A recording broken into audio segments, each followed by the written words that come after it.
مبتلا رہو گے، جب تک اپنے ذہن و دل کو غلامی کی زنجیروں سے آزاد نہیں کرو گے، جب تک دوسروں کا دامن تھام کر چلتے رہو گے. اور میں تو بہت صاف گوئی سے کہتا ہوں،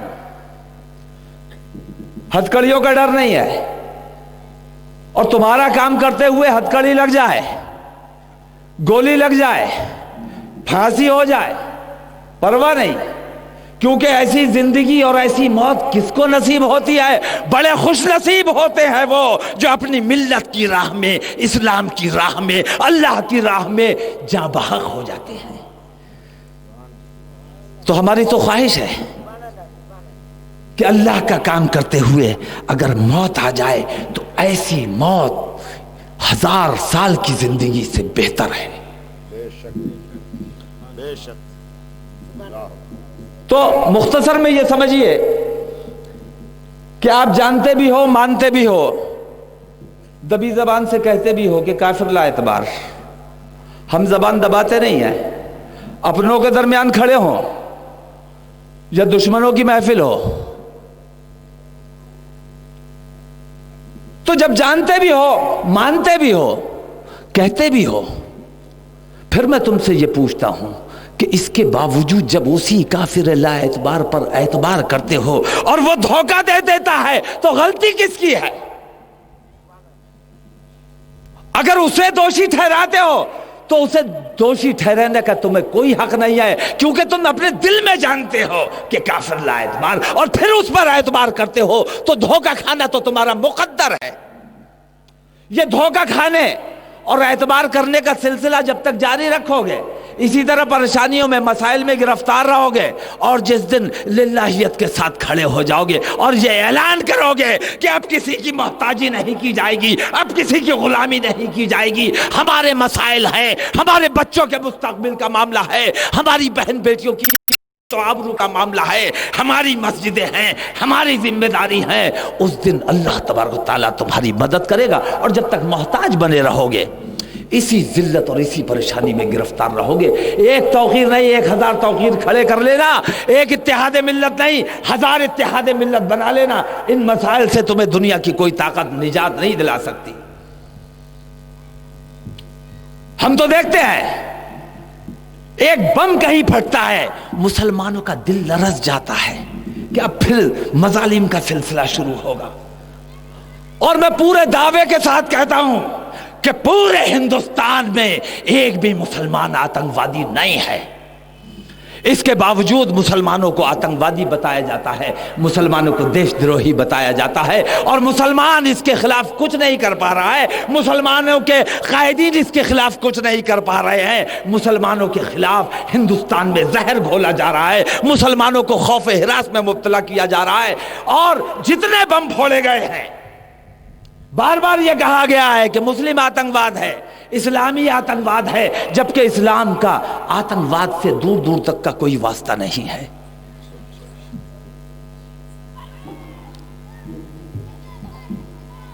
جان بوجھ کر. اور میں آج آپ سے پوچھتا ہوں، آج آپ کے سامنے سوال رکھتا ہوں، دعوت فکر دیتا ہوں. یاد کرو، اکشردھام مندر پہ بم پھوٹا، کچھ آتنکوادیوں نے حملہ کر دیا، مندر پہ گھس گئے، کتنے ہندوؤں کو مار ڈالا؟ یاد ہے؟ سنا ہوگا، پڑھا ہوگا. اکشردھام مندر گجرات میں کچھ مسلم آتنکوادیوں نے حملہ کر دیا، مندر پہ گھس گئے، چاروں طرف سے پولیس نے، اردھ سینک بلوں نے انہیں گھیر لیا. اب میں آپ سے پوچھتا ہوں کہ کون آتنکوادی تھے وہ؟ کہاں سے آئے تھے؟ کتنا بم و بارود تھا؟ کتنا اسلحہ تھا؟ خرد و نوش کا کتنا سامان تھا ان کے پاس؟ وہ تو مندر پہ گھس گئے تھے، چاروں طرف سے گھیر لیے گئے تھے. اگر کوشش کی جاتی تو زندہ گرفتار کیا جا سکتا تھا، لیکن نہیں کیا گیا. کیوں؟ حکومت تمہاری، طاقت تمہارے پاس، ملٹری تمہارے پاس، پولیس تمہارے پاس، تمام طاقتیں تمہارے پاس، اور ایک آتنکوادی زندہ گرفتار نہیں کر سکتے، لعنت ہے تمہارے اوپر، ایسی حکومتوں پر لعنت جو ایک آتنکوادی کو زندہ گرفتار نہیں کر سکتے، دیش چلانے کی بات کرتے ہیں۔ تو میں نے اس وقت بھی اعلان کیا تھا، اور پھر جب حکومت بنی تو ہمیں لگا سیکولر حکومت بن گئی ہے، شاید یہ ہماری مدد کریں گے۔ ہم نے ان سے مانگ کی تھی کہ اکشردھام مندر پہ یا پارلیمنٹ پہ جو حملہ ہوا تھا اس حملے کی جانچ کرائی جائے۔ گجرات کے حوالے سے ایک مانگ ہم نے رکھی تھی، تو ہمارے دوست ہیں لالو پرساد یادو، ان کے ہاتھ میں جتنا تھا انہوں نے تو جانچ کرائی، گودرا کانڈ کی جانچ ہوئی، اور جانچ میں یہ بات واضح ہو گئی کہ گودرا مسلمانوں نے نہیں کیا تھا، انہی کی سازش تھی۔ لیکن باقی جانچیں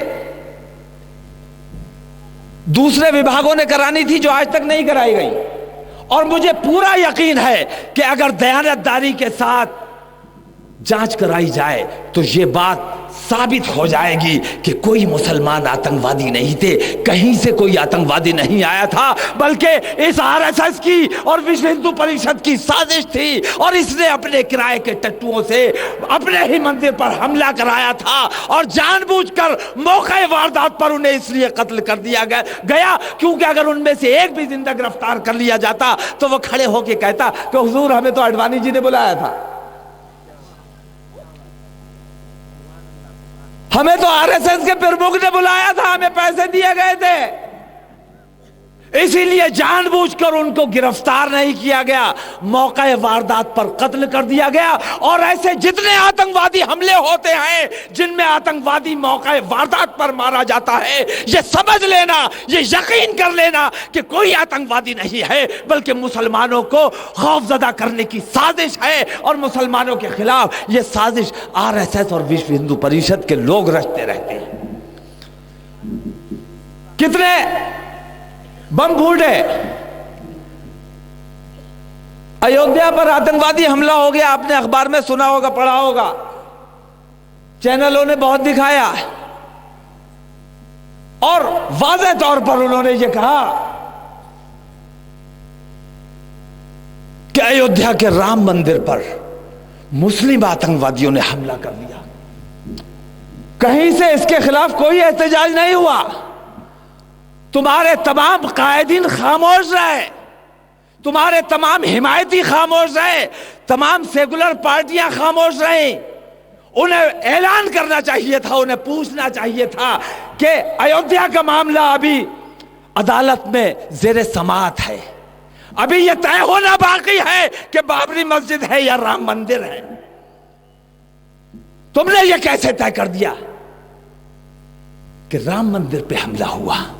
تو پریس اپنی حدود سے تجاوز کر رہی ہے، میڈیا اپنی حدود سے تجاوز کر رہی ہے۔ جو فیصلہ سپریم کورٹ نے ابھی نہیں کیا ہے، پریس نے پہلے کر دیا کہ رام مندر ہے، بابری مسجد نہیں ہے۔ اور پھر حملہ کس وقت ہوا؟ عین اس وقت جب RSS کی میٹنگ چل رہی ہے اور لال کرشن اڈوانی پہ انہیں فیصلہ لینا ہے کہ پاکستان میں لال کرشن اڈوانی جو بیان دے کر آئے ہیں تو ان کے خلاف کیا کارروائی ہونی چاہیے۔ تو جس وقت فیصلہ لیا جانا ہے، عین اس وقت بابری مسجد پہ مسلم آتنکوادی حملہ کر دیتے ہیں۔ کیا ہے؟ سوچنے کا مقام ہے، اور اپنی ملت کے مفاد میں سوچنا، اسے بھی عبادت سے کم مت سمجھ لینا۔ عبادت کی رات یقیناً ہے، اور اپنی ملت کی بھلائی سوچنا، اپنی ملت کی فلاح سوچنا، اپنی ملت کو مسائل سے نجات دلانے کے بارے میں سوچنا، یہ بھی کسی عبادت سے کم نہیں ہے۔ تو جتنے حملے ہوئے وہ سب مسلمانوں پر تھوپ دیے گئے، جبکہ سچائی یہ ہے کہ ان میں سے کسی ایک میں بھی مسلمان کا ہاتھ نہیں تھا، بلکہ یہ انہی ظالموں کی رچی ہوئی سازشیں تھیں جو مسلمانوں کو خوفزدہ کرنے کے لیے، مسلمانوں کو دبانے کے لیے، کچلنے کے لیے یہ مسلسل رچتے رہتے ہیں اور مسلمانوں میں خوف و ہراس پیدا کرتے رہتے ہیں۔ اور پھر ناندیڑ میں آپ نے سنا ہوگا وسفوٹ ہو گیا، بم بنا رہے تھے، کچھ غلطی ہو گئی، دھماکہ ہو گیا، پولیس موقع واردات پر پہنچی، میٹیریل ضبط کیا۔ وہ کون سا میٹیریل تھا؟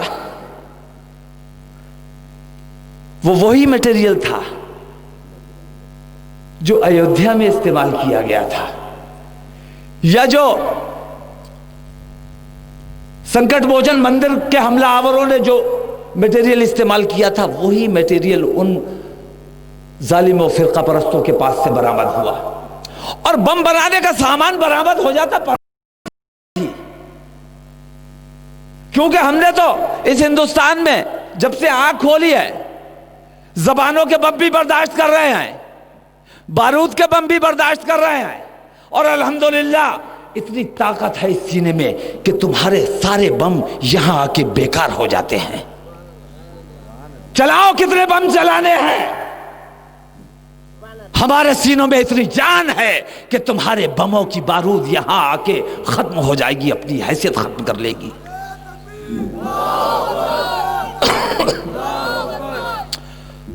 بم برآمد ہوتے، بم بنانے کا سامان برآمد ہوتا، پرواہ نہیں تھی، ڈر نہیں تھا، بموں کے عادی ہو چکے ہیں، لیکن اس سے بھی زیادہ خطرناک سامان برآمد ہوا ان کے پاس سے، ان فرقہ پرستوں کے پاس سے نقلی داڑھیاں، ٹوپیاں، کرتے پجامے برآمد ہوئے۔ بم بناتے ہوئے پکڑے گئے، داڑیاں برآمد ہوئی، کرتے پجامے اور ٹوپیاں برآمد ہوئی، کس لیے؟ دعوت فکر دیتا ہوں تمہیں، اور اس واقعے نے یہ ثابت کر دیا کہ سارے بم انہی ظالموں نے پھوڑے ہیں، اور مسلمانوں جیسی شکل بنا کر، مسلمانوں جیسا نام رکھ کر ان ظالموں نے مسلمانوں کو بدنام کرنے کے لیے یہ تمام کام انجام دیے ہیں۔ اور آج میں آپ سے پوچھتا ہوں کہ کہیں کسی مندر پر حملہ ہو جائے، 10-20 ہندو مارے جائیں، پولیس موقع واردات پر پہنچے، موجود لوگوں کے بیان لے، چھان بین کی جائے، پرتیک درشیوں سے سوالات ہوں، کون تھے، کتنے تھے، کیسے تھے، آنکھیں کیسی تھی، ناک کیسی تھی، داڑھی کتنی بڑی تھی، تو دنیا یہ دیکھ رہی ہے کہ مندر پہ حملہ ہوا ہے، مسلمانوں نے کیا ہوگا، اور جب اس بم مارنے والے کو دیکھا جاتا ہے تو مسلمانوں جیسی شکل، داڑھی بھی ہے، ٹوپی بھی ہے، تو یہ تو طے ہو گیا کہ مسلم آتنکوادی ہیں۔ اب ایک اسکیچ تیار کیا جاتا ہے، اسے ٹی وی چینلوں پہ اور اخبارات میں دکھایا جاتا ہے کہ یہ وہ آتنکوادی ہے جس نے فلاں مندر پہ حملہ کر کے اتنے ہندوؤں کا قتل کر دیا، اور اس کا پتہ بتانے والے کو اتنا انعام دیا جائے گا۔ یہی ہوتا ہے، یہی تو ہوتا رہا ہے، آپ تو دیکھتے رہے ہو، یا اس کے علاوہ بھی کچھ ہو رہا ہے؟ اب میں آپ سے پوچھتا ہوں کہ خیالی تصویر پوچھ کے ناک بنائی، آنکھ بنائی، پلکیں بنائی، ہونٹ بنائے،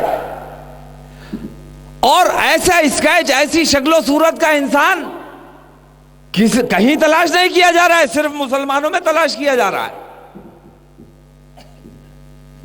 اور خیالوں کی بنیاد پر بنائی ہوئی تصویر کہیں نہ کہیں کسی نہ کسی سے مشابہ ہو جاتی ہے۔ اب تم تصور کرو کہ ایسی تصویر تمہارے کسی نوجوان سے مل جائے تو کیا حشر ہوگا اس کا، کیا حشر ہوگا اس کے عزیز و اقارب کا، کیا حشر ہوگا اس کے دوست احباب کا۔ اور ایسا شخص، یہ مت سمجھ لینا کہ ایسا شخص بمبئی میں پکڑا جائے گا، یا کلکتہ میں پکڑا جائے گا، یا بریلی میں پکڑا جائے گا، یا مدراس میں پکڑا جائے گا۔ ایسا شخص تمہارے حیدرآباد میں بھی پکڑا جا سکتا ہے، حیدرآباد کے کسی گاؤں میں بھی پکڑا جا سکتا ہے۔ تو تصور کرو، پھر تم لاکھ چلاتے رہو کہ یہ تو بہت سیدھا آدمی ہے، ابھی کبھی اپنے گاؤں سے باہر نہیں گیا، پورا گاؤں چلاتا رہے، پورا شہر چلاتا رہے، کوئی پرسان حال نہیں ہوگا، اور کیا حشر ہوگا اس کا تصور تم کرو۔ اور یہ میں خدشہ ظاہر نہیں کر رہا ہوں کہ ایسا ممکن ہے کہ ہو جائے،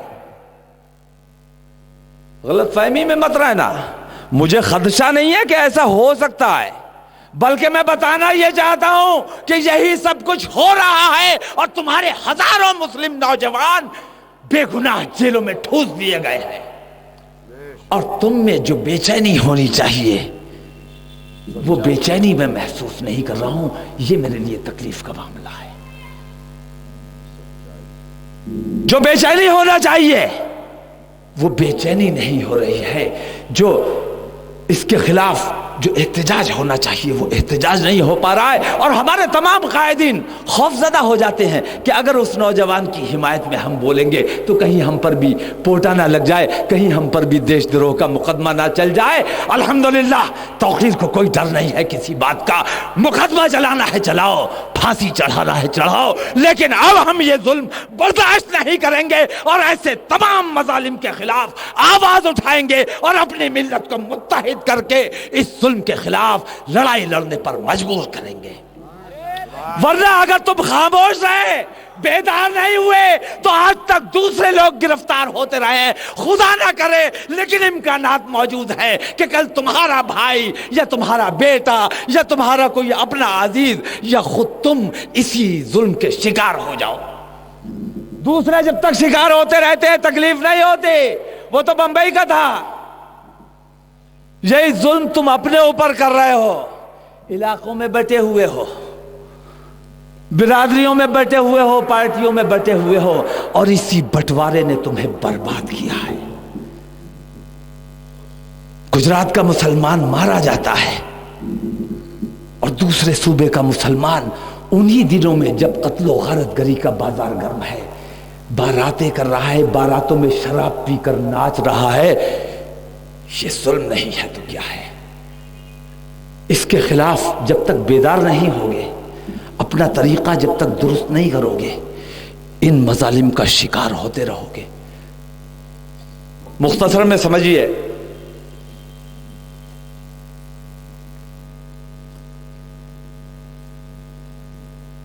کہ ہندوستان ہمارا وطن عزیز ہے، اور ہر مسلمان جو سچا اور پکا مسلمان ہے اپنے وطن عزیز سے محبت کرتا ہے، اور جو اپنے وطن سے محبت کرتا ہے وہ آتنکوادی نہیں ہو سکتا، اور جو آتنکواد کر رہا ہے وہ لاکھ وندے ماترم کہتا رہے، وہ ہمارے ملک کا غدار ہے۔ ایسے غداروں کو اپنے ملک سے کھدیڑ دینا اب تمہارے اتحاد کے اوپر ڈیپینڈ کرتا ہے، اب تمہارے اتحاد کے اوپر نربھر کرتا ہے۔ جب تک بٹے رہو گے، کمزور رہو گے، اور یہ سمجھ لینا کہ جن سے مقابلہ ہے شکتی کی پوجا کی جاتی ہے ان کے ہاں۔ جب تک کمزور رہو گے، جب تک بٹے رہو گے، اسی طرح ستائے جاتے رہو گے، دبائے جاتے رہو گے، کچلے جاتے رہو گے، بے عزت کیے جاتے رہو گے، مسائل میں گرفتار رہو گے، اور جس دن اپنے اتحاد کی شکتی کا مظاہرہ کر دیا اس دن دنیا کی بڑی سے بڑی طاقت تم سے نظر نہیں ملا سکتی۔ اور یہ تمام فرقہ پرست شکتی کے پجاری ہیں، ایک بار اپنے اتحاد کی شکتی کا پردرشن کر دو اور دیکھ لینا، مجھے پورا یقین ہے کہ تمہاری شکتی کے آگے نتمستک ہو جائیں گے، ہاتھ جوڑ کر کھڑے جائیں گے اور تمہاری طاقت کو تسلیم کر لیں گے۔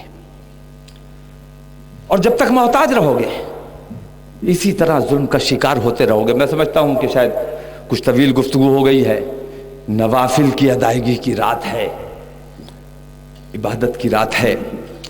مختصر کرتے ہوئے میں صرف اتنا کہنا چاہتا ہوں کہ اب ہمارے پاس ایک اور آخری راستہ بچا ہے، اور وہ ہے اتحاد ملت کا راستہ۔ اتحاد ملت قائم کیجئے اور انتشار کو ختم کیجئے، اور یہ سمجھ لیجئے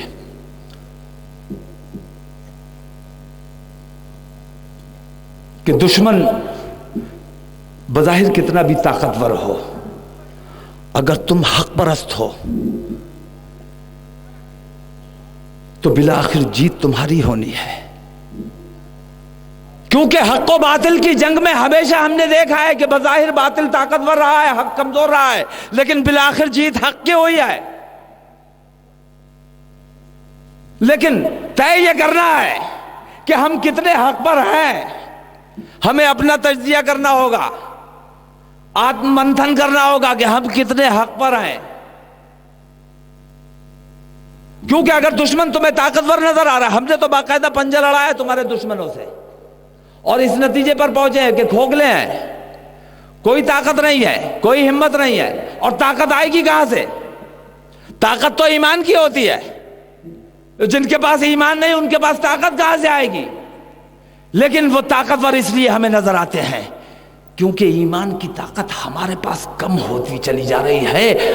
ہم کمزور ہیں اس لیے وہ طاقتور نظر آ رہے ہیں, اور ہم کمزور اس لیے ہیں کیونکہ ہم متحد نہیں ہیں.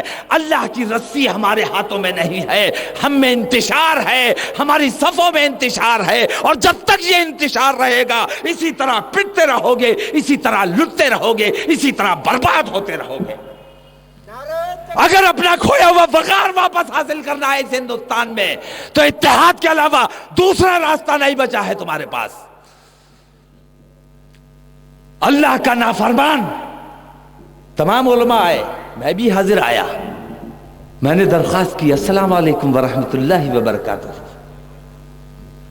سلامتی ہو آپ پر, اللہ کی رحمتیں اور برکتیں ہوں آپ پر.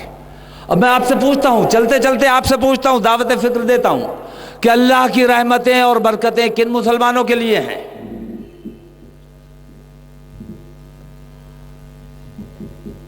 طے کرنا آپ کا کام ہے. سوچو کن مسلمانوں کے لیے اللہ کی رحمتیں اور برکتیں ہیں اور کن مسلمانوں کے لیے عذاب ہیں. جو اللہ کے نافرمان ہیں, حکم عدولی کرتے ہیں, گستاخی کرتے ہیں, کیا ان کے لیے اللہ کی رحمتیں اور برکتیں ہیں؟ اگر ان کے لیے رحمتیں ہیں تو پھر عذاب کس کے لیے ہیں؟ ہم تو دیکھتے ہیں اذان ہوتی رہتی ہے اور ہمارا نوجوان اذان کے احترام میں اپنی گفتگو بند کرنا بھی مناسب نہیں سمجھتا. نماز کو جانا تو بڑی بات ہے. تو جن کے لیے حکم آیا ہے کہ نماز قائم کرو, نماز سے دور, اتحاد قائم کرو, منتشر, علم حاصل کرو, مدرسوں سے دور, اور حکم آیا ہے شراب سے بچو, جوئے سے بچو, بے ایمانی سے بچو, غصب سے بچو, زنا سے بچو, حق تلفی سے بچو. 90% مسلمان ان تمام چیزوں میں گرفتار ہیں اور صرف 10% مسلمان ہیں جو اپنی مسجدوں کے لیے اپنی ذمہ داری کو سمجھتے ہیں اور مسجدوں کو آباد رکھنے کی کوشش کرتے ہیں. اور انہی 10% کی وجہ سے جو تھوڑی بہت عزت نظر آ رہی ہے صرف ان 10% مسلمانوں کی وجہ سے نظر آ رہی ہے. تو 10% کی وجہ سے جب عزت ہے تو اگر 100%, تو سوچو پھر کون ہے جو تمہاری طرف آنکھ اٹھا سکتا ہے؟ کون ہے جو تمہیں بے عزت کر سکتا ہے؟ کون ہے جو تمہاری مسجدوں کی طرف بدنیتی سے دیکھ سکتا ہے؟ کون ہے جو تمہاری بہن بیٹیوں کی عزت کی طرف انگلی اٹھا سکتا ہے؟ 10% مسلمانوں کی وجہ سے ہم باعزت. تھوڑی تو پرسنٹیج بڑھا لو. ابھی جیسے میں نے بتایا کہ 200 میں 2 مسلمان تھے اور پھر تم یہ کہتے ہو کہ ہمارے ساتھ تعصب ہو رہا ہے, جبکہ تعصب نہیں ہو رہا ہے. 200 میں 2 مسلمان کا مطلب یہ کہ 1% مسلمان نظر آتا ہے. تم تو آج ہندوستان میں نوکریوں میں 1.5% ہو, تعصب کہاں ہو رہا ہے؟ تمہیں تو تمہاری تعداد سے زیادہ دیا جا رہا ہے. جب تک 1% نظر آتے رہو گے اسی حال میں رہو گے. اپنے جلسوں میں آؤ, ٹوپی لگاؤ, باہر جاؤ ٹوپی جیب میں. ہم حقارت میں مبتلا کہ بھائی ہم تو تنہا ہیں, یہاں کوئی نظر نہیں آ رہا ہے. اور وہ ہر ایک وہ مسلمان جو اپنی داڑھی منڈاتا ہے وہ اصل میں داڑھی کی توہین کرتا ہے. توہین دشمن نہیں کر رہا ہے, توہین تم خود کر رہے ہو. تو انشاءاللہ پھر کسی وقت آئیں گے بہت طویل گفتگو کریں گے. میں سمجھتا ہوں اس گفتگو کا یہ موقع ہی نہیں تھا جس وقت مجھے کھڑا کر دیا گیا ہے. اور میرا مسئلہ یہ ہے کہ جب میں اپنوں کے درمیان جاتا ہوں تو سوچتا ہوں کہ جتنا ممکن ہو سکے اپنی بات کو اپنے لوگوں تک پہنچا دیا جائے اور لوگوں میں جتنی بیداری لائی جا سکتی ہے لے آئی جائے, کیونکہ پتہ نہیں آج آئے ہیں پھر کب آنے کا موقع ملے گا, اور پھر دوبارہ آنے کا موقع ملے بھی یا نہ ملے کس نے دیکھا ہے. تو آج آئے ہیں, جتنا ہو سکے پہنچا دیں, یہ ہماری کوشش رہتی ہے. تو آخر میں اتنا سمجھ لیجئے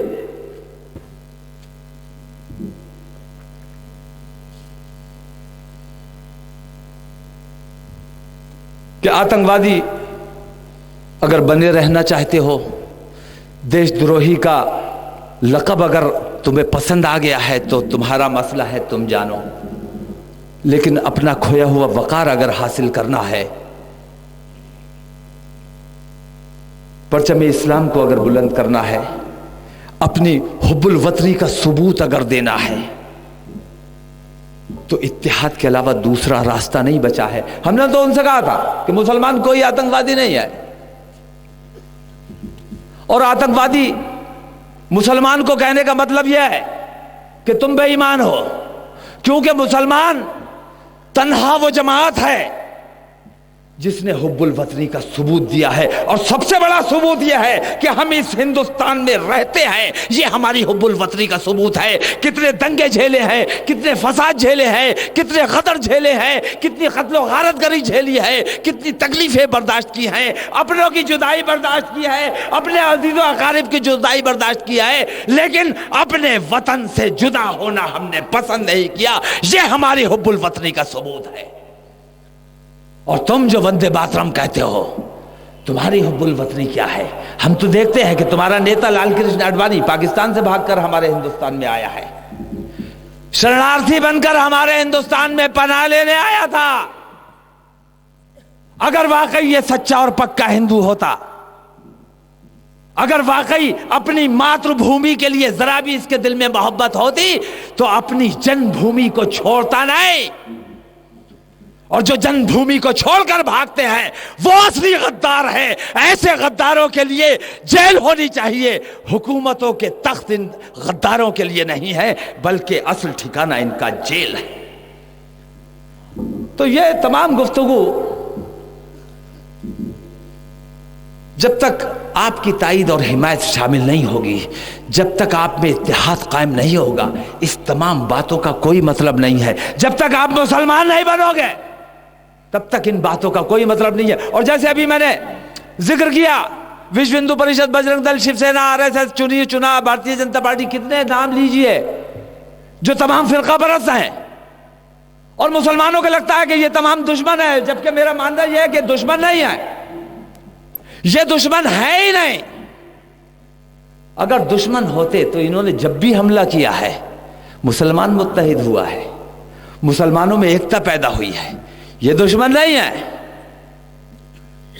اصل میں یہ اللہ کے بھیجے ہوئے عذاب ہیں کہ جب تک مسلمان گمراہ ہے, جب تک مسلمان اپنی مسجدوں کے لیے اپنی ذمہ داری کو محسوس نہیں کر رہا ہے, جب تک مسلمان اپنے بچوں کے مستقبل کے لیے بیدار نہیں ہو رہا ہے, جب تک مسلمان اپنے مسائل کے لیے بیدار نہیں ہو رہا ہے, تب تک انہیں ڈراتے رہو, ستاتے رہو, دباتے رہو, کچلتے رہو, ذلیل و حقیر بناتے رہو. تو اللہ کے عذاب سے نجات حاصل کرنی ہے تو اس کے لیے اتحاد ملت سے کام نہیں چل رہا ہے, یہ سمجھ لینا. کسی غلط فہمی میں مت رہنا, کسی بہکاوے میں مت آنا. عذابوں سے نجات اگر حاصل کرنی ہے تو وہ تمہارے اعمال تمہیں ان عذابوں سے نجات دلا سکتے ہیں.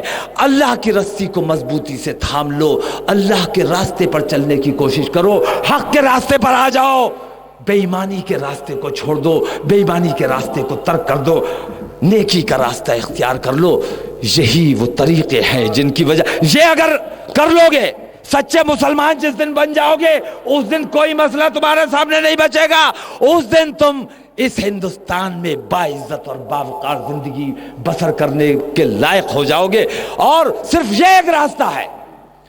میں یہ نہیں کہتا ہوں کہ جنگ کر کے تم ان سے جیت سکتے ہو, جنگ کر کے ان سے نہیں جیتا جا سکتا، کیونکہ وہ بذات خود کوئی طاقت نہیں ہے۔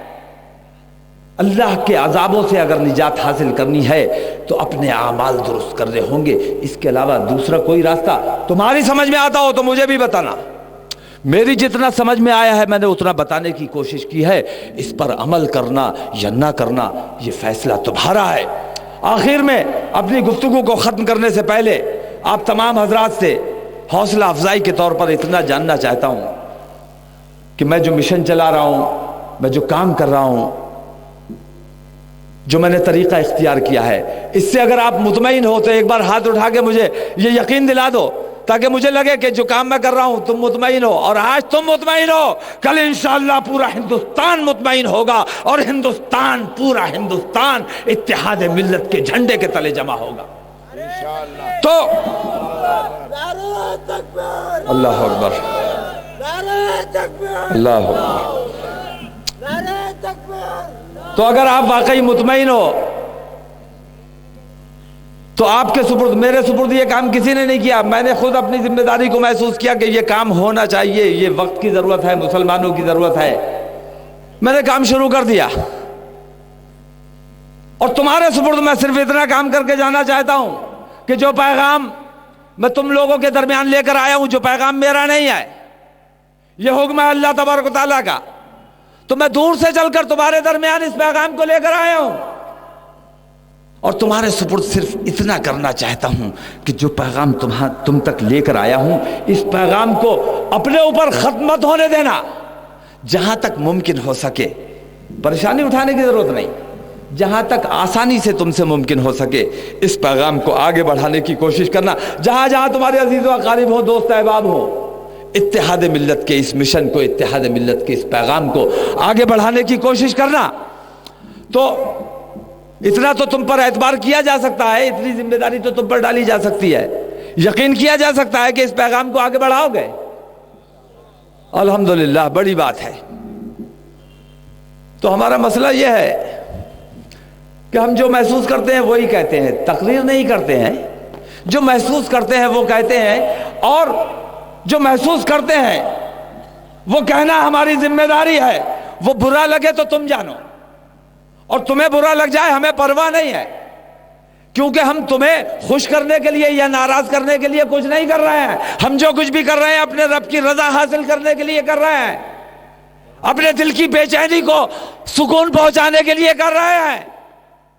اب ہم تم سے اپنی بات کے اختتام پہ صرف اتنا جاننا چاہتے ہیں کہ تم نے وعدہ کیا ہے، تمہارے وعدے پر کیسے اعتبار کیا جائے، اپنے وعدے کی، اپنے دعوے کی سپورٹ میں کوئی ایک وجہ بتاؤ کہ اس وجہ سے تم پر اعتبار کر لیا جائے۔ پتہ نہیں دوبارہ کب آئیں گے، ابھی یقین دلا دو۔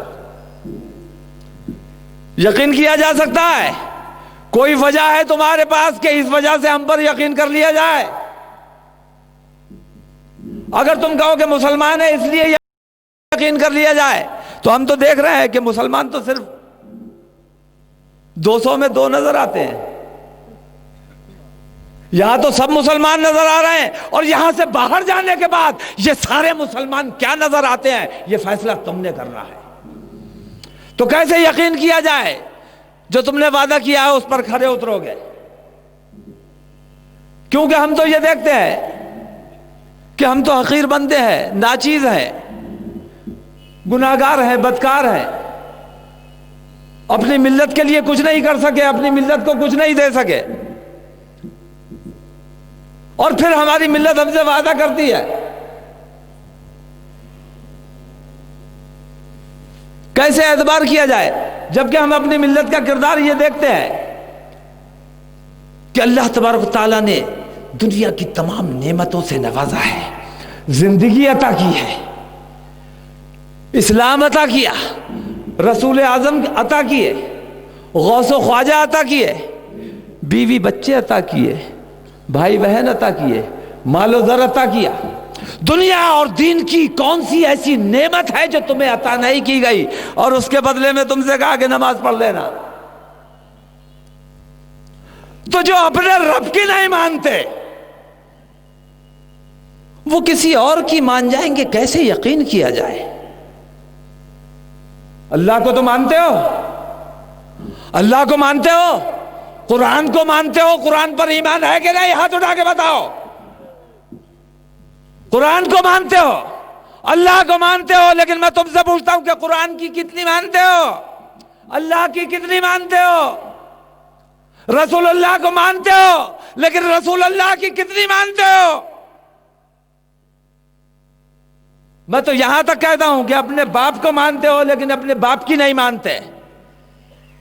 تو جو کسی کی نہیں مانتے وہ جس حال میں ہے اس سے بد سے اور بدتر تو ہو سکتے ہیں، بہتری کی کوئی امید کی کرن نظر نہیں آتی ہے۔ اگر بہتری چاہتے ہو، اگر وقار چاہتے ہو، اگر حفاظت چاہتے ہو، اگر اپنے بچوں کا مستقبل تابناک چاہتے ہو، تو اب تمہارے پاس کوئی راستہ نہیں بچا ہے۔ تمام راستے تم نے بار بار آزمائے ہیں، تمام راستوں پر بار بار چلے ہو، اور تم نے یہ دیکھ لیا ہے کہ اس ہندوستان میں سنجیدگی کے ساتھ تمہارے مسائل پر توجہ دینے والا کوئی نہیں ہے۔ تمہاری حمایت کی بات تو سب کرتے ہیں اور تمہارا استعمال تو سب کرتے ہیں۔ جب انہیں ضرورت ہوتی ہے تمہارا استعمال کیا جاتا ہے، اور جب انہیں ضرورت نہیں ہوتی ہے تو تمہارا استحصال کیا جاتا ہے۔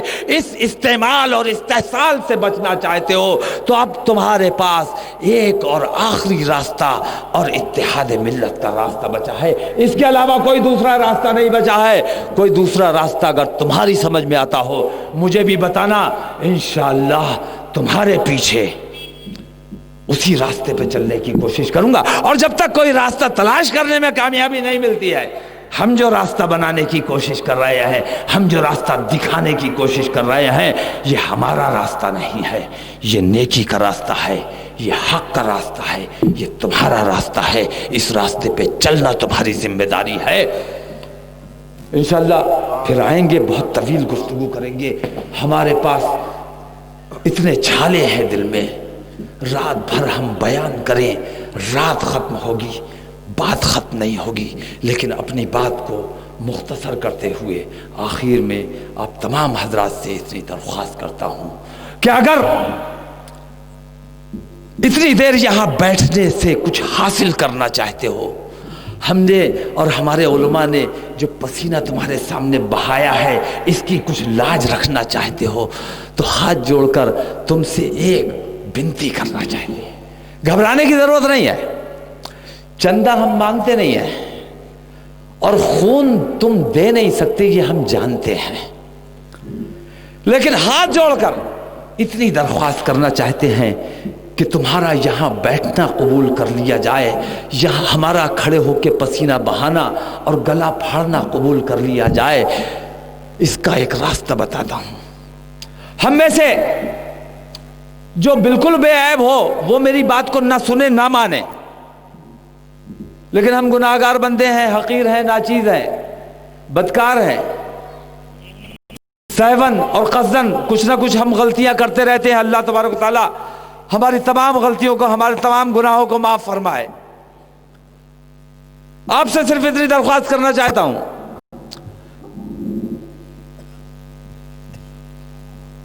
کہ تم میں سے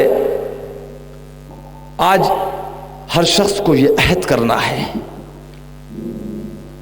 میں یہ نہیں کہتا کہ بالکل نیک بن کے چلے جانا، اللہ نیک بنانے والا ہے، ارادہ کرو، نیکی کے راستے پہ چلو، اللہ ولی بنا دے گا۔ مگر میں صرف اتنی سی درخواست کرتا ہوں اور اتنا وعدہ چاہتا ہوں کہ ہم تمام گناہگار ہیں، اور جسے تم اپنا سب سے بڑا عیب سمجھتے ہو، اعلان کرنے کو نہیں کہہ رہا ہوں، اپنے دل میں سوچ لینا،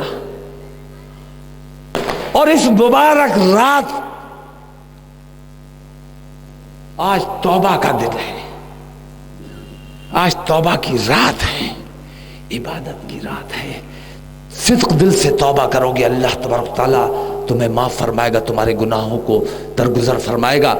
تو اپنا ایک عیب یا ایک حرام یا ایک ناجائز اپنے دل میں سوچ لینا کہ یہ بہت خراب کام ہے۔ صرف ایک کام میں تم سے چاہتا ہوں، اس فیلڈ میں آج تمہیں چھوڑ کر جانا ہے اور اپنے دل میں یہ عہد کرنا ہے کہ آج کے بعد اپنے اس عیب کو ہم دوبارہ انجام نہیں دیں گے۔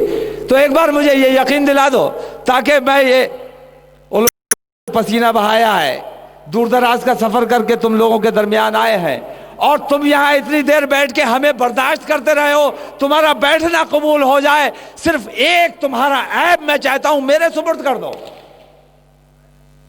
اپنے دل میں عہد کر لو اور ہاتھ اٹھا کے مجھے ایک بار یقین دلا دو کہ تم نے اپنے دل میں سوچ لیا ہے کہ ہمارے اندر جو ایک عیب تھا, ہمارے اندر جو ایک حرام کاری تھی, ہمارے اندر جو ایک بدکاری تھی, آج کے بعد ہم اس عیب کو دوبارہ نہیں کریں گے, اس ناجائز کام کو دوبارہ نہیں کریں گے. جو بے عیب ہو وہ میری بات نہ سنے نہ مانے, مجھے پرواہ نہیں ہے, اور جو بے عیب ہیں ان کے لیے میری گفتگو نہیں ہے. اور تم میں سے جو بے عیب ہو ایک بار وہ مجھے ہاتھ اٹھا کے بتائے کہ میں بے عیب ہوں. بات کو سمجھے بغیر ہاتھ مت اٹھایا کرو. ابھی میں تم سے جواب طلب کروں گا یہاں بلا کے کہ واقعی تم بے عیب ہو, اور بے عیب کون ہے یہ اپنے علماء سے پوچھو, اپنے امام صاحب سے جا کے پوچھو بے عیب ذات کس کی ہے.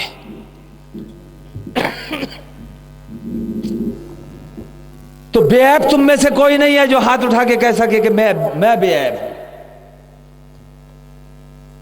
لیکن اتنی درخواست ایک بار پھر ہاتھ جوڑ کے کرتا ہوں کہ اپنی ایک ناجائز, اپنا ایک حرام, اپنا ایک عیب آج تمہیں عہد کر کے اسی فیلڈ میں چھوڑ کر جانا ہے, تب ہم یہ سمجھیں گے کہ تمہارا اتنی دیر یہاں بیٹھنا کامیاب ہو گیا, اور ہمارا اتنی دیر یہاں تمہیں کچھ سمجھانے کی کوشش کرنا کامیاب ہو گیا. ہم یہ سمجھیں گے کہ ہم نے کچھ پا لیا ہے, تمہارے شہر میں پہلی بار آئے ہیں, تمہارے سامنے پسینہ پہلی بار بہایا ہے. اگر تم واقعی ہم سے کچھ لینا چاہتے ہو, اگر واقعی یہاں بیٹھنے کو کامیاب کرنا چاہتے ہو, تو آج یقین ہے مجھے کہ تم نے اپنے دل میں سوچا ضرور ہوگا. تو یقین کیا جا سکتا ہے.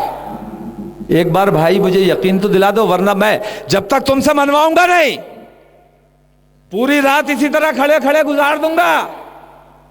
لیکن ایک عیب تو تم سے چھڑوا کے ہی انشاءاللہ آج یہاں سے جاؤں گا, چاہے اس کے لیے مجھے ایک رات نہیں 10 راتیں تمہارے درمیان کھڑے ہو کے اسی طرح چلانا پڑے. صرف ایک عیب کا سوال ہے. پورے نیک ہونے کو میں نہیں کہہ رہا ہوں, چندہ نہیں مانگ رہا ہوں, بھیک نہیں مانگ رہا ہوں. تم سے تمہارے لیے, تمہاری فلاح و بہبود کے لیے, تمہارے بہتر مستقبل کے لیے, تمہاری مغفرت اور تمہاری نجات کے لیے تم سے تمہارا ایک عیب مانگ رہا ہوں. اور اس عیب کو آج تمہیں عہد کرنا. ایک بار ہاتھ اٹھا کے بتاؤ کہ تم نے عہد کر لیا ہے کہ آج کے بعد یہ کام دوبارہ نہیں کیا جائے گا. اور جتنے لوگ ہاتھ نہیں اٹھائیں گے, میں یہ سمجھتا ہوں کہ وہ اپنی بدکاری پر قائم رہنا چاہتے ہیں, اور جو بدکار ہیں ان سے ہمارا کوئی واسطہ نہیں, کوئی تعلق نہیں. اور جو بدکاری پر قائم رہنا چاہتے ہیں ان سے ہمارا کوئی تعلق نہیں, ان سے ہمارا کوئی واسطہ نہیں. الحمدللہ, اللہ تبارک تعالیٰ آپ کے اس عہد پر آپ کو قائم و دائم رکھے, آپ کی توبہ کو قبول فرمائے, اور اس مبارک رات کی برکتوں سے آپ کو نجات حاصل ہو, آپ کے دشمنوں کا منہ کالا ہو. السلام علیکم. خدا